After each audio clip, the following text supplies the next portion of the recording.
미국의 관세 정책에 대해서 맞서지 않고 협상으로 대응해 나가겠다 이렇게 밝혔어요. 네, 지금 사실 각 나라들이 분주하게 좀 노선을 정하고 있어요. 그러니까 그 대화로 타개를 해 나갈 것인지, 아니면 무엇을 내주고 어떻게 할 것인지, 혹은 맞불 관세, 보복 관세 내겠다, 이렇게 매기겠다 하는 경우 이렇게 노선을 정하는데, 이제 한덕수 대행은 미국 CNN하고 인터뷰한 게 추후 공개가 됐거든요. 한국이 중국, 일본과 협력해서 미국의 관세에 대응할 것이냐 이렇게 물어봤더니 우리는 그 길을 택하지 않을 것이다, 딱 잘라 말했습니다. 그러니까 한덕수 대행의 판단으로는 그런 식의 대응은 이거는 뭐 상황을 타개하는 데 뭐 일절 도움이 되지 않고, 또 한중일에 모두에게 도움이 안 되겠지만 특히나 우리나라가 그런 부분에 있어서 한국이 더 약해질 수 있다, 이렇게 봤고요. 그러면서 이게 또 장기전이라는 점도 얘기를 했는데, 하루 이틀 안에 해결이 될 게 아니기 때문에 한국 기업들은 물론 우리가 할 수 있는 것들을 총력을 다 해보겠지만, 기업들도 또 이제 대비에 들어가고 준비를 하고 어느 정도 이제 충격을 완화할 수 있게끔 미리 대비를 해야 된다는 건데요. 또 우리가 지금 조금 뭔가 차가워져야 된다, 냉정해져야 된다. 왜냐하면 25%를 받은 게 물론 뭐 트럼프가 근거 없이, 그리고 그걸 구체적으로 뭐 통계를 제대로 제시한 것도 아니고 뭐 그렇다고는 하지만, 그 중에서도 또 각 나라마다 숫자가 다르잖아요. 그 와중에도. 그래서 우리가 25%라는 숫자를 받게 된 이유를 냉정하게 좀 들여다봐야 된다, 이렇게 한덕수 대행은 보고 있습니다. 예.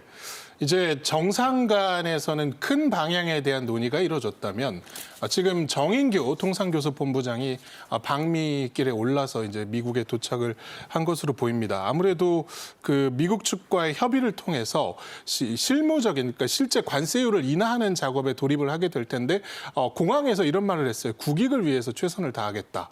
네, 아마 뭐 그런 심정으로 방미길에 올랐을 텐데요.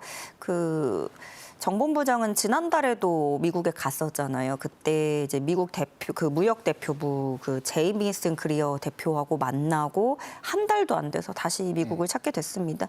또 일단 제이미슨 그리어 미 무역 대표부 대표하고 이번에도 만나서 긴급 면담을 가질 거라고 하는데, 지난달에 만나서 이 제이미슨 그리어 대표뿐만이 아니라 그렇게 미국 측 인사들하고 친분을 쌓았기 때문에 그걸 토대로 해서 분위기 조성에 좀 힘써 보겠다는 계획을 갖고 있고요. 그래서 정인교 본부장이 이제 출국하면서 이제 인터뷰했던 내용들을 토대로 봤을 때는 이제 가서 알래스카 액화 천연가스 개발이나 조선협력 이런 것들을 테이블 위에 올려놓을 생각을 하고 있는 것으로 지금은 보여요. 이 두 건이 우리가 경쟁력을 갖춘 부분이라고 판단을 하는 걸로 보여지는데, 뭐 이런 거죠. 협상 카드로도 내밀 수가 있고, 실제로 우리가 실력적으로도 월등한 부분이기도 하니까 자신 있게 내놓을 수 있다, 이렇게 본 것 같고요. 그래서 정 본부장은 이 목표에 대해서 얘기하기로 상호 관세는 아예 없애는 게 목표고, 그게 정 어렵다면 일단은 낮춰나가도록 노력하겠다고 얘기했습니다. 예.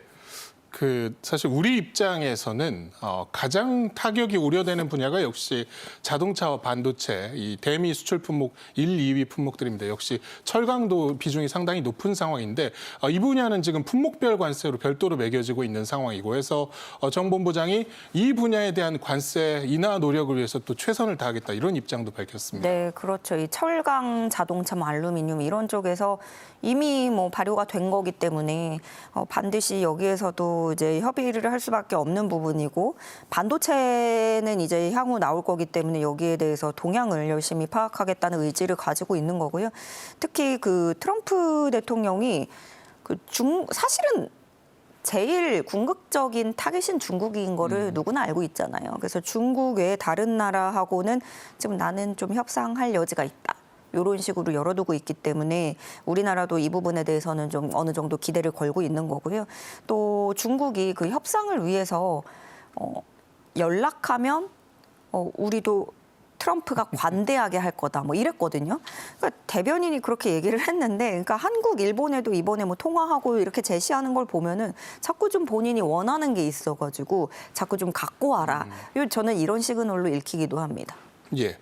자, 만약에 이제 실제 상호 관세가 25% 정도 발효가 된다면 현재 지금 한미 간에 체결이 되어 있는 FTA, 그러니까 관세를 거의 0%로 인하하는 이 조치 자체가 유명무실해지는 상황입니다. 해서 이걸 재협상을 해야 되는 게 아니냐, 뭐 이런 이야기도 나오는데 정 본부장은 이 부분에 대해서도 모든 가능성 열어놓고 대비를 하겠다 이렇게 밝혔어요. 네, 일단 정말 뭐 트럼프를 상대한다는 거는 오늘 다루고 내일 다루고 어떻게 될지 모르기도 하고 정인교 본부장 설명으로도 그렇습니다. 지금까지 엄밀하게 미국 측에서 FTA를 특정해서 네. 언급한 적은 없다 이거예요. 그런데 다만 뭐 우리로서는 당연히 할 말은 많죠. FTA 이렇게 체결하고 뭐 12년이나 지난 이런 동맹 국가한테 그렇게 높은 관세율을 계산한 거는 이거는 문제가 있다라는 부분을 문제 제기를 하겠다라는 거고요. 그리고 실상 이렇게 방대하게 FTA를 체결한 국가가 그렇게 뭐 미국이 그렇게 많지가 않아요. 어쨌든 뭐 지금 할 수 있는 모든 카드를 우리는 계산을 해봐야 되고 모든 가능성을 열어두고 대책을 준비하는 건데 아까 잠시 말씀드렸던 그 미국산 액화천연가스 수입 같은 거 이런 것들을 협상 카드로도 적극 검토하고 있는 것으로 알려졌습니다. 예.